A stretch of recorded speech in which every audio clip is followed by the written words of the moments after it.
Dernier cantique intéressant, qu'on fasse la transition avec ce cantique qui parle de la guérison que le Seigneur souhaite apporter et qu'il a rendu possible par ses propres meurtrissures, ses propres blessures, son sacrifice. On parle de guérison physique, psychique et spirituelle. La semaine dernière, lors de notre lecture de Daniel, on a découvert un cas dans Daniel 4, un cas extrêmement rare de maladie mentale. Un cas dont on voit très rarement. Et cette maladie a été diagnostiquée chez Nebuchadnezzar comme étant la boanthropie. C'est une monomanie, une maladie mentale dans laquelle une personne se croit littéralement un bœuf. Littéralement un bœuf et se met à se comporter comme un bœuf. Et dans le cas de Nebuchadnezzar, ce grand roi, pendant 7 ans, il s'est comporté ainsi. Ce passage a été mis en parallèle avec des légendes européennes. S'il y en a qui sauraient lesquelles, on en fait des films, des séries de télévision. T'es proche. Une légende de loup-garou. Eh bien, en fait, ces légendes-là, nous croyons, sont fondées sur des cas d'une maladie similaire, la lycanthropie, où les gens se croient littéralement des loups. Et il y a d'autres types de maladies, des gens qui se croient des chiens, des poules, et c'est des maladies reconnues par les spécialistes. Alors, quand j'ai lu ce texte de Daniel 4, toutes sortes de questions me sont venues à l'esprit, je ne sais pas pour vous, mais des questions que certains chrétiens peut-être se posent. Est-ce qu'on doit toujours voir la maladie mentale, comme dans le cas ici de Daniel 4, comme un jugement de Dieu? Probablement pour un péché commis. Ou alors, est-ce que la maladie mentale est un signe de faiblesse chez la personne? Ah, il y avait quelque chose, il manquait quelque chose. Ou est-ce que ma vie spirituelle peut me protéger de la maladie mentale? Si j'ai une marche qui est fidèle au Seigneur, si j'aime le Seigneur de tout mon cœur, si je garde une vie de prière intense et vivante avec lui, si je me remplis de sa parole, si je fais toutes ces choses que le Seigneur me demande de faire pour grandir comme disciple de Jésus-Christ, est-ce que je bénéficie d'une protection contre ce genre de maladie? Mais avant de tenter de répondre à ces questions, reprenons le texte ensemble, si vous voulez bien. Daniel, chapitre 4. Et nous allons lire quelques extraits, en commençant avec le verset 4, où Nebuchadnezzar commence son témoignage. Voici ce qu'il écrit. « Moi, Nebuchadnezzar, je vivais tranquille dans ma maison et heureux dans mon palais. J'ai eu un songe qui m'a effrayé. Les pensées dont j'étais poursuivi sur ma couche et les visions de mon esprit me remplissaient d'épouvante. J'ordonnai qu'on fasse venir devant moi tous les sages de Babylone, afin qu'ils me donnent l'explication du songe. Alors vers les magiciens, les astrologues, les chaldéens et les devins. Je leur dis le songe, et ils ne m'en donnèrent point l'explication, ou on pourrait dire ne voulurent point lui donner l'explication. Même Daniel, plus tard, tremblait. En dernier lieu, se présenta devant moi Daniel, nommé Belchatsar, d'après le nom de mon Dieu, et qui a en lui l'esprit des dieux saints. Je lui dis le songe, Belchatsar, chef des magiciens, qui a en toi, je le sais, l'esprit des dieux saints, et pour qui aucun secret n'est difficile. Donne-moi l'explication des visions que j'ai eues en songe. Voici la vision de mon esprit pendant que j'étais sur ma couche. Je regardais, et voici, il y avait au milieu de la terre un arbre d'une grande hauteur. Cet arbre était devenu grand et fort, sa cime s'élevait jusqu'aux cieux, et on le voyait des extrémités de toute la terre. Son feuillage était beau, et ses fruits abondants. Il portait de la nourriture pour tous. Les bêtes des champs s'abritaient sous son ombre, les oiseaux du ciel faisaient leur demeure parmi ses branches, et tout être vivant tirait de lui sa nourriture. Dans les visions qui se présentaient à mon esprit pendant mon sommeil, je regardais, et voici un de ceux qui veillent et qui sont saints, un ange donc, descendit des cieux. Il cria avec force et parlant ainsi, « Abattez l'arbre et coupez ses branches, secouez le feuillage et dispersez les fruits, que les bêtes fuient de dessous, les oiseaux du milieu de ses branches. Mais laissez en terre le tronc où se trouvent les racines et liez-le avec des chaînes de fer et d'airain parmi l'herbe des champs. Qu'il soit trempé de la rosée du ciel et qu'il ait comme les bêtes l'herbe de la terre pour partage. Son cœur d'homme lui sera ôté et un cœur de bête lui sera donné. Et 7 temps passeront sur lui. Cette sentence est un décret de ceux qui veillent. Cette résolution est un ordre des saints, afin que les vivants sachent que le Très-Haut domine sur le règne des hommes, qu'il le donne à qui il lui plaît et qu'il élève le plus vil des hommes. Et à partir du verset 28, nous avons la réalisation de cette vision. Cet arbre représentait Nebuchadnezzar dans toute la splendeur de son règne, toute l'influence qu'il avait. Il était la puissance dominante sur la région de l'époque. Et voici que du jour au lendemain, l'homme est complètement transformé. Verset 28, « Toutes ces choses se sont accomplies sur le roi Nebuchadnezzar. Au bout de 12 mois, comme il se promenait dans le palais royal à Babylone, le roi prit la parole et dit, « N'est-ce pas ici Babylone la grande que j'ai bâtie comme résidence royale par la puissance de ma force et pour la gloire de ma magnificence? » La parole était encore dans la bouche du roi qu'une voix descendit du ciel, « Apprends, roi Nebuchadnezzar, qu'on va t'enlever le royaume. On te chassera du milieu des hommes, tu auras ta demeure avec les bêtes des champs, on te donnera comme au bœuf de l'herbe à manger, et 7 temps passeront sur toi, jusqu'à ce que tu saches que le Très-Haut domine sur le règne des hommes et qu'il le donne à qui lui plaît. » Au même instant, la parole s'accomplit sur Nebuchadnezzar.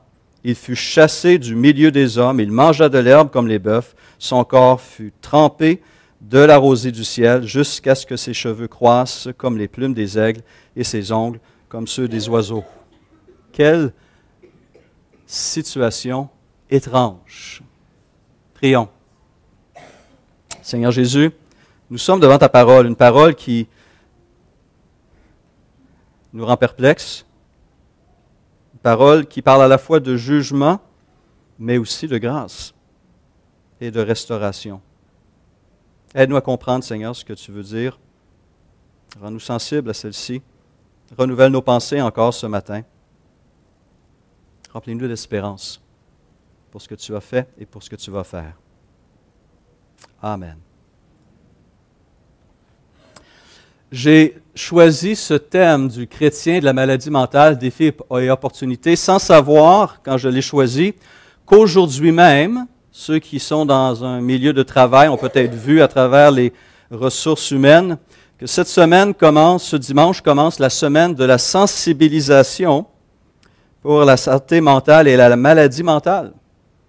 C'est une semaine qui revient depuis plusieurs années où, à travers les médias, à travers les employeurs, à travers différentes instances, on veut sensibiliser les Canadiens à cette réalité qui touche un nombre impressionnant de gens à travers le pays.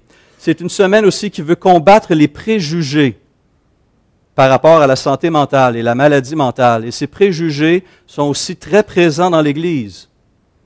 Et c'est pourquoi il faut adresser ce genre de problématique. La maladie mentale est une réalité omniprésente dans la société canadienne, québécoise et à travers le monde. Selon l'Alliance canadienne pour la maladie mentale et la santé mentale, les chiffres peuvent être préoccupants. Premier fait que je mentionne, que cette alliance mentionne, c'est 1 Canadien sur 5, ou 6,7 millions, est atteint d'une maladie mentale chaque année. Pensez-y un instant, 1 sur 5. Ceci veut dire que statistiquement, si ce n'est pas vous, un de vos collègues de travail va lutter cette année ou lutte avec un problème de santé mentale. Cela veut dire qu'un membre de votre famille étroite va lutter avec la maladie mentale. Dans ma propre famille, j'ai connu des cas. Mon frère aîné s'est suicidé à l'âge de 45 ans. Une des sœurs Anina est schizophrène. Mon épouse elle-même, l'a déjà mentionné, a fait elle aussi un burn-out il y a une douzaine d'années. La maladie mentale est une réalité qui nous touche de près. Prochaine chose qui est mentionnée, au cours d'une semaine donnée, 500 000 Canadiens sont incapables de travailler à cause d'une maladie mentale. Une autre information, les personnes souffrant d'une maladie mentale sont plus susceptibles de mourir par suicide que les personnes n'ayant pas de maladie mentale et ont tendance à être touchées par un plus haut taux de maladies physiques. Comme pour 24 % de la dépression de pair avec l'hypertension artérielle, arrive au premier rang des raisons pour lesquelles on consulte un médecin. 33 %, le tiers des hospitalisations sont attribuables à des troubles mentaux. 44 % des aînés vivant en établissement avaient un diagnostic ou des symptômes de dépression. Un autre article cette semaine même mentionnait qu'au Québec, les ordonnances d'antidépresseurs offertes aux aînés québécois ont augmenté de 56 % en seulement 5 ans. 56 %. Il y a une surordonnance, très probablement. Il y a d'autres façons, mais c'est la façon la plus rapide, la plus facile pour bien des aînés d'être traités. Une première constatation que cela nous permet de faire, autant les études scientifiques, notre expérience personnelle que la parole de Dieu nous apprennent que personne n'est à l'abri de la maladie mentale. La personne la plus équilibrée mentalement et socialement n'est pas à l'abri. L'homme d'affaires le plus prospère n'est pas à l'abri de la maladie mentale. Le chrétien le plus spirituel n'est pas non plus à l'abri de la maladie mentale. Encore une fois, lorsqu'on regarde le cas de Nebuchadnezzar, est-ce qu'il était anxieux, est-ce qu'il était troublé, est-ce qu'il était préoccupé, est-ce qu'il souffrait d'insomnie, est-ce qu'il était écrasé par le poids de ses responsabilités? Absolument pas. Le verset 4 le mentionne ainsi, « Moi, Nebuchadnezzar, je vivais quoi?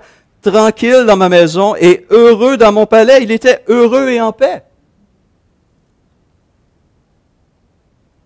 Et lorsque la maladie s'abat sur lui, c'était pendant qu'il s'auto-admirait, qu'il admirait sa capitale qu'il avait bâtie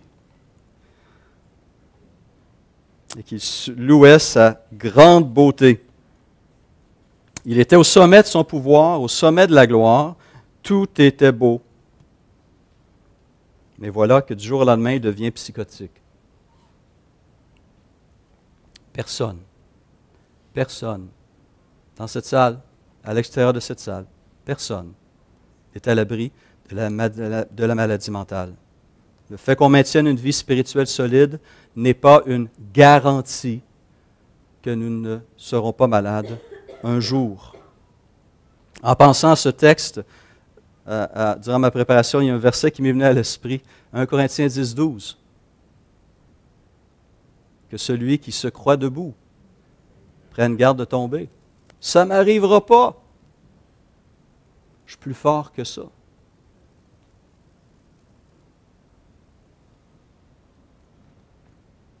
On doit se rappeler que les plus grands des saints dans la Bible ont connu des problèmes de santé mentale. La dépression, entre autres, est souvent mentionnée comme atteignant des grands hommes de Dieu. Pensons à Élie. Après un combat spirituel incroyable contre les prophètes de Baal et d'Astarté, une victoire éclatante, il avait vécu une tension terrible pendant des années, un combat spirituel intense. Voilà que la reine Jézabel le menace de mort et Élie s'enfuit, s'écroule devant Dieu et demande la mort. C'est trop pour moi, Seigneur, je suis écrasé, je n'en peux plus, je suis le seul qui reste. Sa compréhension de la réalité avait été faussée par son état mental. Il n'était pas le seul, il y en avait plusieurs qui demeuraient comme lui, fidèles au Seigneur, mais sa situation l'amenait à se sentir profondément déprimé et désirer la mort. On peut penser à Jérémie, comme plusieurs autres qui ont dû être profondément traumatisés par la destruction de leur capitale, Jérusalem, de voir ces massacres perpétrés par l'armée babylonienne, de voir le temple détruit et la population amenée en captivité. Et ce n'est pas pour rien qu'il a donné comme titre à un de ses livres, les Lamentations. de Jérémie. Pensons à ce fils de Corée qui confesse que ses larmes sont sa nourriture jour et nuit et que son âme est abattue au-dedans de lui. Aujourd'hui, on diagnostiquerait une dépression évidente. Le psaume 42. Pensons à Job. Combien de temps il a souffert dans son corps, souffert dans son âme pour ses pertes terribles de ses enfants et de tous ses biens. Mon âme est dégoûtée de ma vie. Je parlerai dans l'amertume de mon âme, je dirai à Dieu, fais-moi savoir pourquoi. Écrira-t-il. De grands saints à travers les âges ont admis des combats avec la dépression et d'autres maladies mentales. Je connais des collègues qui ont fait aussi des burn-out. Je connais un collègue que j'admire beaucoup qui lutte depuis des années contre la dépression chronique. Il demeurera probablement le restant de ses jours encore sous médication, mais il continue à servir le Seigneur. Il continue à faire confiance au Seigneur et le Seigneur agit à travers lui et bénit. La foi en Jésus-Christ ne protège pas le croyant de la maladie mentale. Tout comme elle ne le protège pas de la maladie physique, tout comme elle ne le protège pas des accidents. J'ai parlé à quelques personnes de mes expériences d'été. J'ai été faire le parapente motorisé pour la première fois et mon atterrissage a été manqué. C'était pas moi qui pilotais. Je me suis cassé le coccyx, blessé un pied, puis j'ai encore des conséquences 2 mois plus tard. On peut faire n'importe quoi. Notre corps demeure fragile et notre âme et notre esprit peuvent l'être aussi selon des circonstances qui parfois sont hors de notre contrôle. Pourquoi ne sommes-nous pas protégés? Justement parce que nous vivons encore. Nous vivons encore dans un monde déchu, un monde profondément marqué par la chute, par le péché, qui affecte nos corps, nos esprits et nos âmes. Notre être entier est affecté par le péché. Le début de guérison et de transformation est déjà là par la foi en Christ. Nous avons reçu cette nouvelle vie, cette nouvelle nature. Et cette transformation se poursuit à travers la sanctification, mais nous devons rester conscients que la pleine guérison n'aura lieu qu'au retour de Jésus-Christ, qu'à la résurrection. La pleine restauration. Et c'est pourquoi nous sommes un peuple d'espérance tourné vers l'avenir. Et nous devons rester un peuple d'espérance tourné vers l'avenir. Nous vivons dans un monde où la maladie demeure, la mort, la tentation, les erreurs et les péchés des autres et des nôtres. Nous demeurons faibles et faillibles. Et comme cela a été partagé, nous ne contrôlons pas notre existence. Alors la question est, qui va la contrôler? Vers qui je me tourne? En qui je vais faire confiance?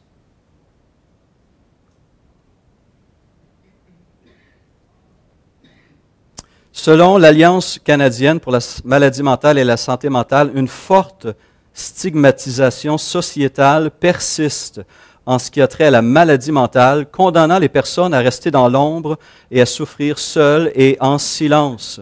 L'Alliance ajoute ceci, malheureusement, beaucoup de Canadiens souffrant de maladie mentale ne chercheront pas l'aide qu'ils ont besoin et la société n'a toujours pas conscience du lourd fardeau que la maladie mentale lui impose. C'est une réalité qui fait un tort énorme. Et je crois encore plus tragique, cette stigmatisation est toujours aussi présente dans l'Église de Jésus-Christ, dans les milieux chrétiens. Une mauvaise compréhension des causes conduit à un mauvais diagnostic, ce qui peut contribuer à une plus grande souffrance, une souffrance qui se prolonge inutilement. Et c'est pourquoi il faut se rappeler que les causes sont multiples. Nous avons, entre autres, des causes physiques. Un déséquilibre glandulaire ou chimique peut provoquer la maladie mentale. Une blessure à la tête dans un accident automobile peut transformer notre façon de vivre, de ressentir les émotions, peut provoquer des maladies mentales. Des causes aussi héréditaires, comme la schizophrénie, la psychose maniaco-dépressive ou ce qu'on appelle les troubles bipolaires. Écoutez ceci, une étude menée sur 9 millions de personnes durant 30 ans et dont les résultats ont été publiés en janvier 2009 dans la revue médicale de Lancet, qui est une grande revue médicale britannique, a non seulement confirmé que la psychose maniaco-dépressive et la schizophrénie ont des origines génétiques communes, mais aussi le caractère largement héréditaire de ces affections. 64% pour la schizophrénie, 59% pour les troubles bipolaires. Le risque est 9 fois plus grand quand on a un frère ou une sœur schizophrène. Ce sont des réalités qui sont marquées dans nos gènes.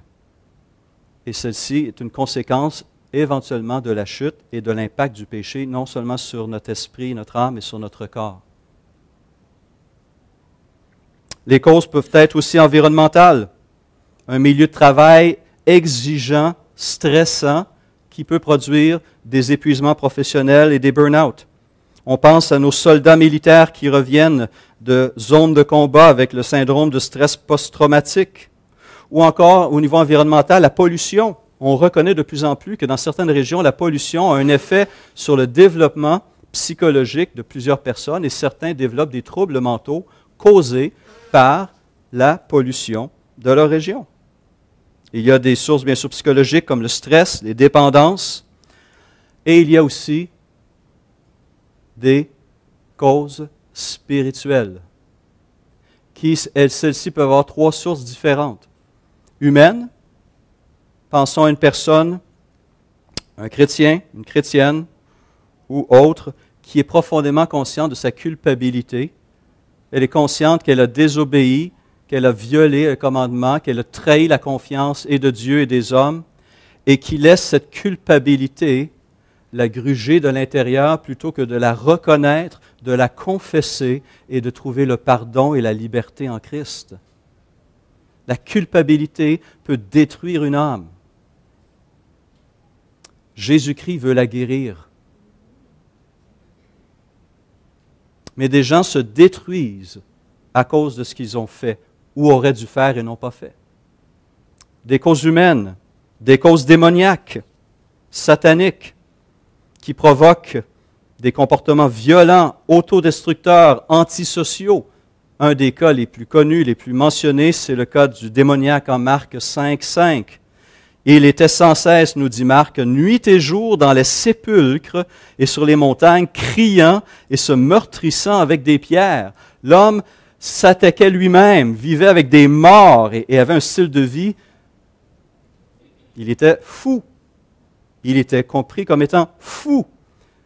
Mais lorsque Jésus est venu et l'a guéri, les gens trouvaient un homme qui avait retrouvé ses sens.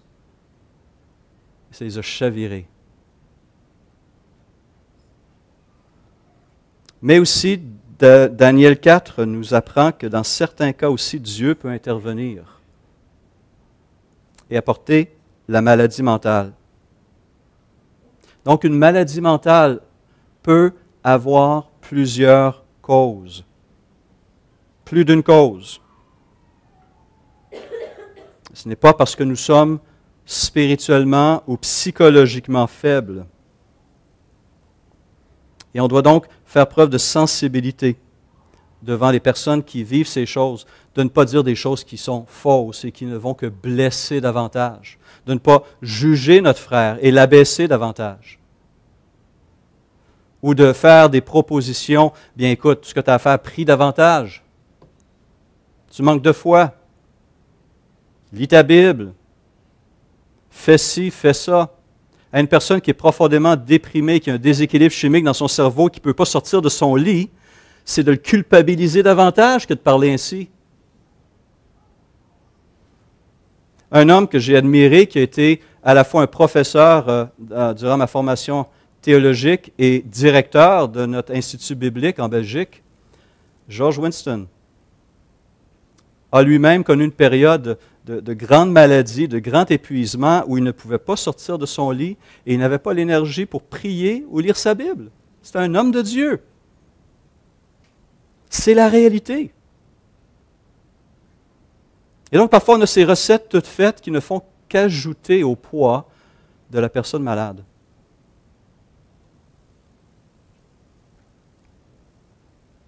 Il faut donc comprendre et chercher la bonne thérapie à la lumière d'un bon diagnostic. Si j'émets un mauvais diagnostic au départ, j'aurai un problème qui ne va que s'empirer.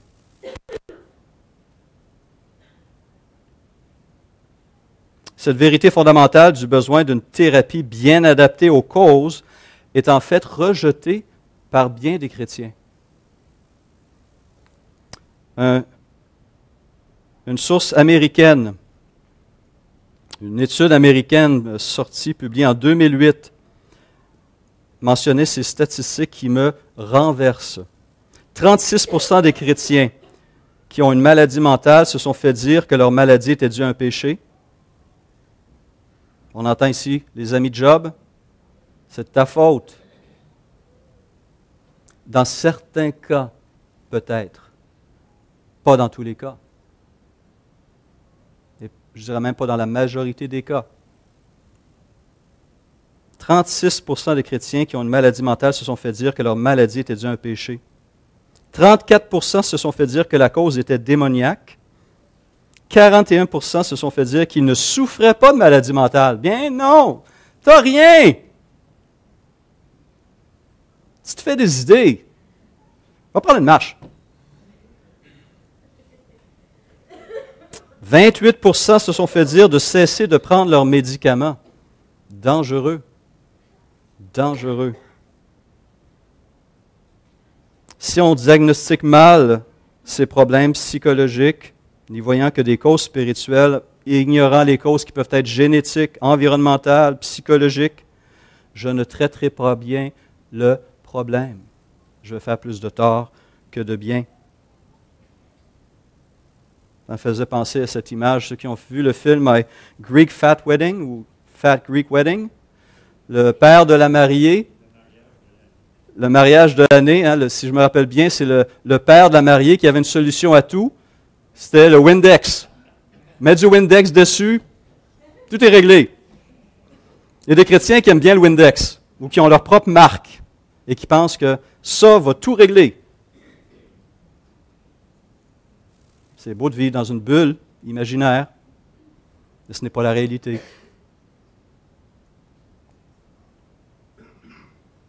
On connaît tous ces cas où les médias ont partagé des témoignages ou des cas de parents chrétiens qui ont refusé un traitement médical pour leur enfant ou qui ont retenu un médicament essentiel pour leur enfant parce qu'ils croyaient que Dieu allait intervenir miraculeusement et guérir leur enfant, et leur enfant est mort. Les médias, malheureusement, nous en rapportent trop de ces cas. Est-ce que je ne crois pas que Dieu peut guérir miraculeusement, surnaturellement? Bien sûr qu'il peut le faire. Il l'a fait. Les évangiles nous racontent plusieurs cas d'intervention miraculeuse de Dieu, et il va le faire encore. Le problème, c'est de s'attendre à ce que Dieu intervienne toujours d'une seule manière particulière, miraculeusement. C'est ignorer le fait que Dieu agit dans bien de nos propres maladies, naturellement à travers les bienfaits, la capacité de récupération qu'il a placée dans notre propre corps. Nous sommes une belle créature. C'est ignorer la grâce commune que Dieu accorde à l'humanité. La providence de Dieu, c'est ignorer que Dieu peut se servir d'un homme ou d'une femme qui a fait des recherches dans un domaine et qui a trouvé une solution, un médicament, une thérapie, qui a fait ses preuves. Dieu agit aussi à travers ces choses. De s'attendre à ce que Dieu guérisse uniquement d'une manière, par la guérison surnaturelle, c'est tenter Dieu. Je répète parce que c'est important. S'attendre à ce que Dieu guérisse toujours de la même manière, d'une seule manière, par une intervention surnaturelle, miraculeuse, c'est tenter Dieu. C'est de forcer Dieu à agir selon ma compréhension, ou comme je crois qu'il devrait agir. Ce n'est pas la réalité de Dieu, ce n'est pas la réalité de la parole. Et c'est pourtant un comportement qui existe encore, qui existait depuis très longtemps. Relisez l'histoire d'Israël dans le désert. Combien de fois Israël a tenté l'Éternel? Tu dois faire ça comme ça. Tu dois nous donner ça. Ou pour certains chrétiens, je dis souvent comme ça, ce n'est pas la foi en Dieu qu'on manifeste. C'est la foi en ma foi. Ma foi est tellement forte, je suis certain que... Ce n'est pas la foi biblique. On ne peut mettre Dieu dans une boîte. Dieu n'est pas là pour moi. Je suis là pour Dieu. C'est lui qui a le contrôle. On l'a mentionné. C'est lui qui a le contrôle. La science aussi peut être un don de Dieu. Les médecins aussi sont des dons de Dieu. Et Dieu agit aussi à travers ces choses. Et on le reconnaît naturellement dans les autres domaines. Merci Seigneur pour les ophtalmologistes et les opticiens. Merci Seigneur pour les dentistes. Je me casse une jambe. Je ne vais pas me mettre à genoux pour prier. Je vais me rendre à l'hôpital. Naturellement. Pourquoi traçons-nous cette ligne? Pourquoi devons-nous nous attendre à ce que Dieu agisse différemment d'une manière ou d'une autre? Nous avons nos mythes évangéliques, nous aussi. Nous avons nos mythes évangéliques. Dieu peut faire ces choses et Dieu l'a fait et Dieu va le faire. Mais ne forçons pas la main de Dieu et ne soyons pas présomptueux en lui disant qu'il doit le faire de telle ou de telle manière.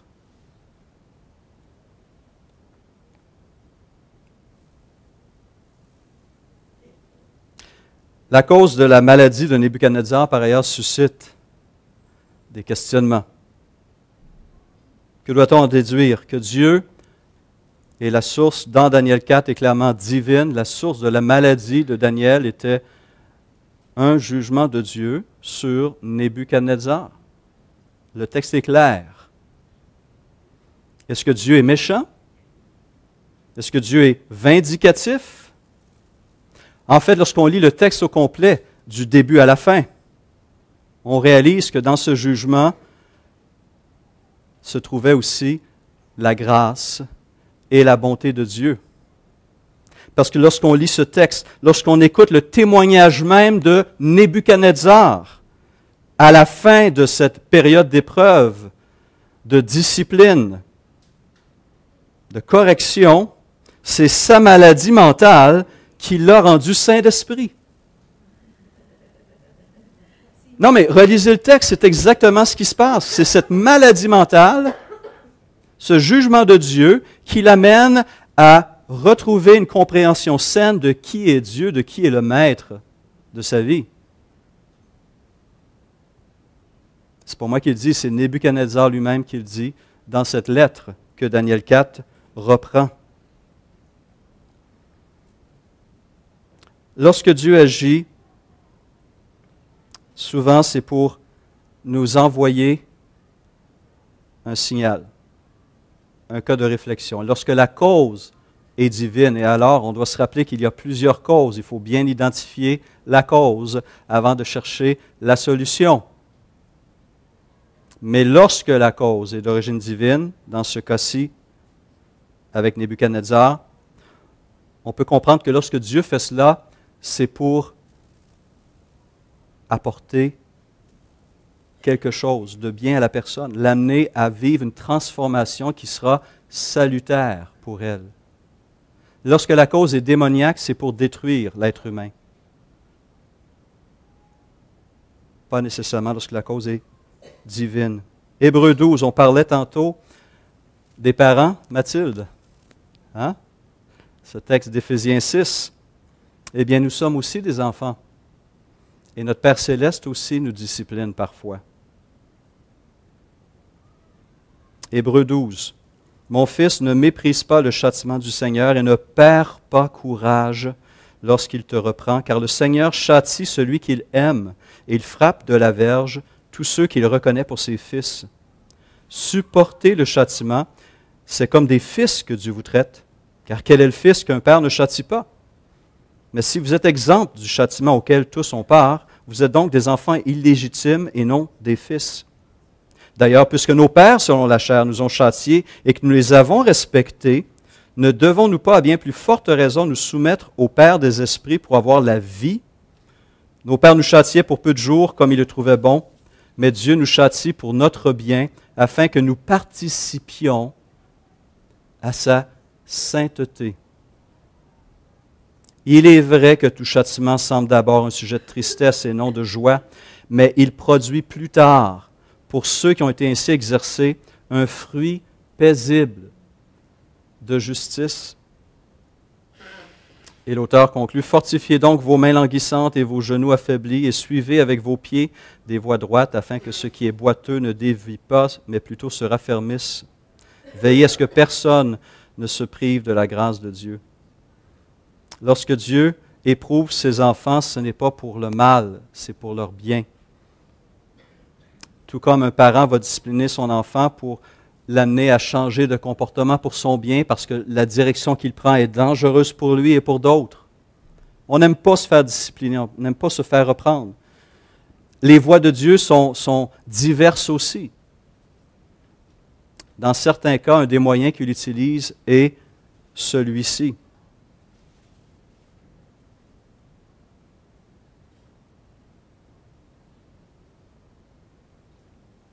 Nous devons donc poursuivre notre marche sur la voie de la guérison et, comme on l'a chanté, aussi tenir compte que c'est en son temps, non dans le nôtre. Et qu'il faut savoir utiliser les ressources et aller chercher l'aide qui est là. Et heureusement, nous vivons dans une société où nous avons développé plusieurs ressources pour ceux qui luttent avec la maladie mentale. Profitons-en. Ces choses et ces personnes sont là pour nous.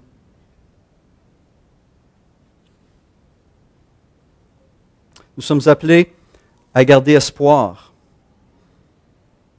Et ces périodes qui sont lourdes et difficiles peuvent aussi, comme pour Nebuchadnezzar, produire quelque chose de beau et nous encourager, nous aider à rester attachés à Christ et à fixer nos regards encore sur lui.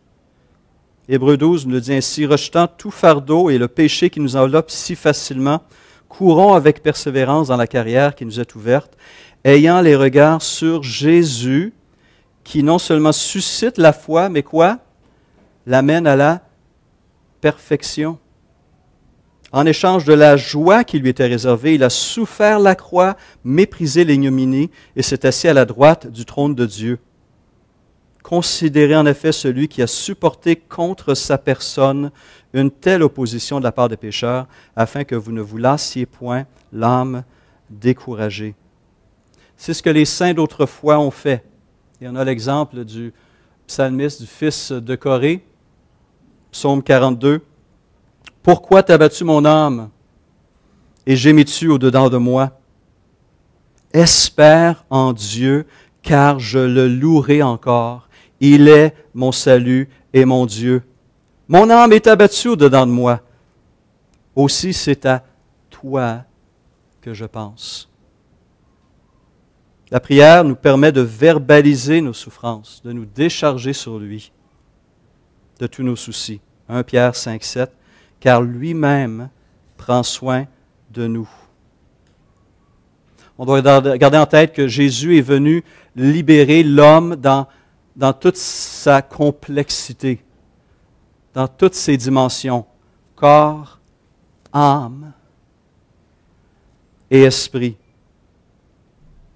Et nous avons cette promesse que Paul communique aux Thessaloniciens, que le Dieu de paix vous sanctifie lui-même tout entier et que tout votre être, l'esprit, l'âme et le corps, soit conservé irréprochable lors de l'avènement de notre Seigneur Jésus-Christ.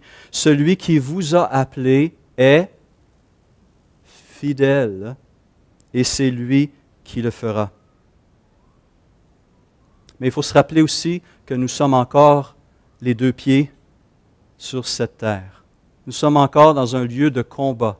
Nous sommes encore dans un état de faiblesse et de vulnérabilité. Nous sommes entre deux moments. Nous avons des ressources spirituelles, matérielles, humaines, qui nous aident dans ce processus de transformation. Certains moments, on trébuche. Certains moments, on nous fait trébucher. Et c'est là que la communauté va jouer un grand rôle. Mais dans toutes ces choses, nous devons garder les yeux fixés sur Christ parce qu'il est notre espérance, il est notre aboutissement, il est le grand guérisseur. Comme on l'a vu avec le démoniaque de Marc 5, lorsque Jésus est intervenu, cet homme, nous dit Marc, a retrouvé son sens. Et ces 3 années de ministère de guérison n'étaient qu'un avant-goût de ce qui est à venir. Cette guérison, non seulement totale, mais permanente pour notre corps, notre âme et notre esprit.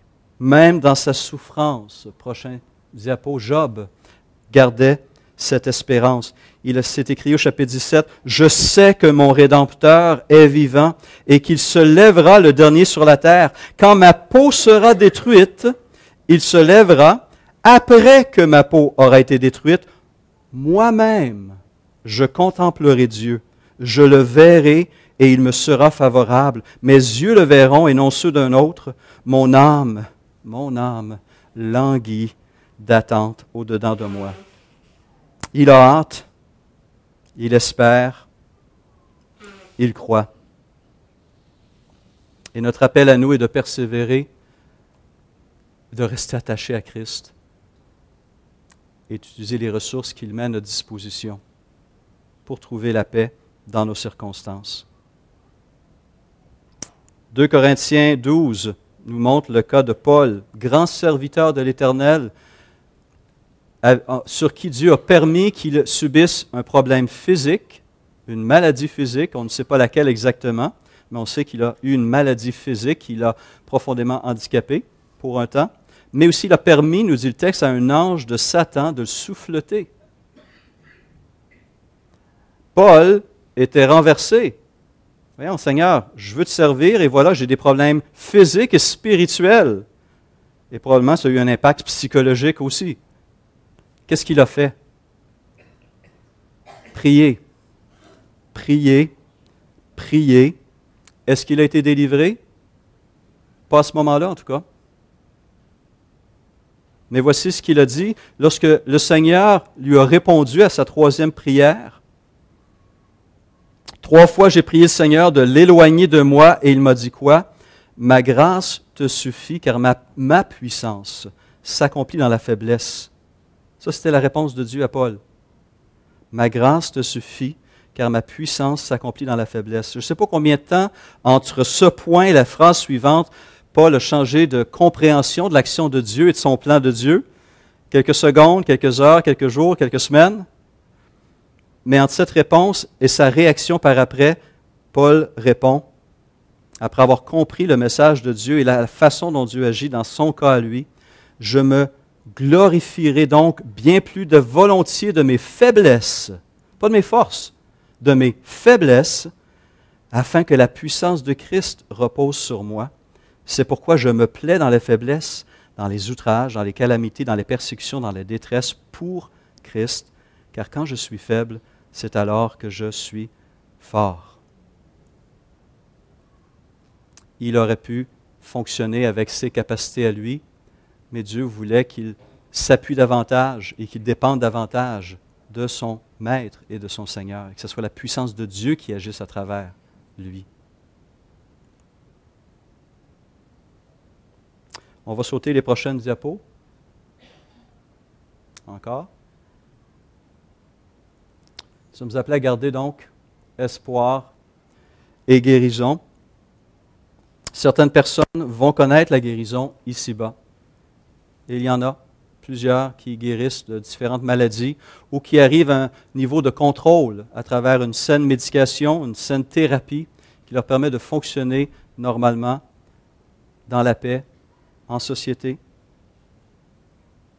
D'autres sont appelés à porter une croix qui est plus lourde que d'autres. Il faut le reconnaître. Il faut le reconnaître. Vivre avec un handicap physique ou mental est dur. J'ai sauté des étapes parce que le temps manque, mais je voulais souligner l'importance de la communauté aussi, le soutien que la communauté doit apporter. La communauté doit être une partie de la solution et non du problème. Et nos attitudes envers les personnes, nos frères, nos sœurs qui luttent avec la maladie mentale, doivent nous interpeller et nous invitent à agir avec grâce, amour et compassion. Mais dans le cas de Daniel, dans le cas de Nebuchadnezzar, cette espérance s'est réalisée. Verset 36, « La raison me revint, écrit Nebuchadnezzar. La gloire de mon royaume, ma magnificence et ma splendeur me furent rendues. Mes conseillers et mes grands me redemandèrent. Je fus rétabli dans mon royaume et ma puissance ne fit que s'accroître. » Non seulement Dieu l'a gardé durant ces 7 années. Imaginez, l'homme perd la raison, quelqu'un aurait pu en profiter pour faire un petit coup d'État, pourquoi pas? Hein? On le tasse, je vais prendre le pouvoir, notre roi, là, il est fini. Dieu l'a gardé, non seulement il l'a gardé et protégé, mais il l'a restauré et a continué à le bénir.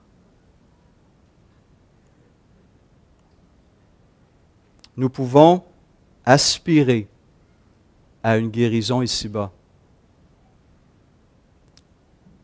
Mais nous devons nous attacher à la réalité que nous allons vivre une pleine guérison au temps du Seigneur. Et c'est pourquoi le peuple de Dieu continue à prier que ton règne vienne, parce que nous avons tous hâte à cette pleine liberté, cette pleine délivrance.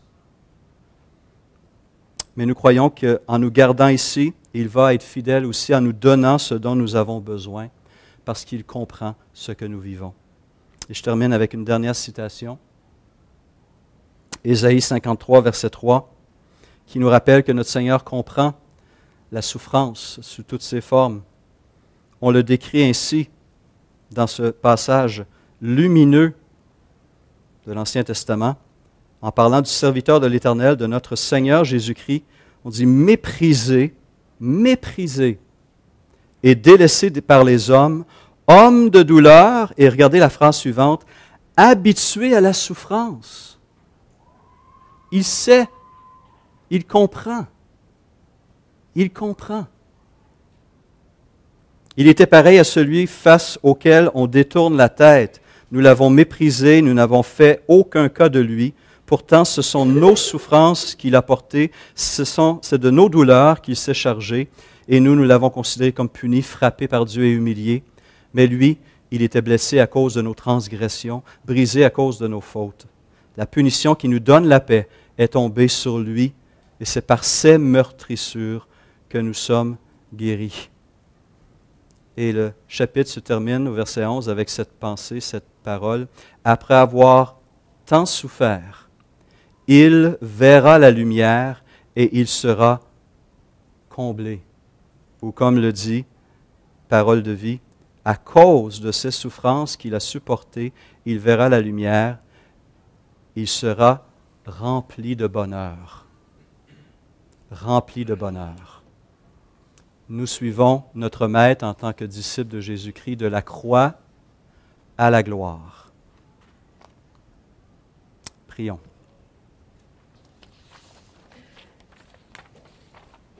Seigneur Jésus, nous te remercions de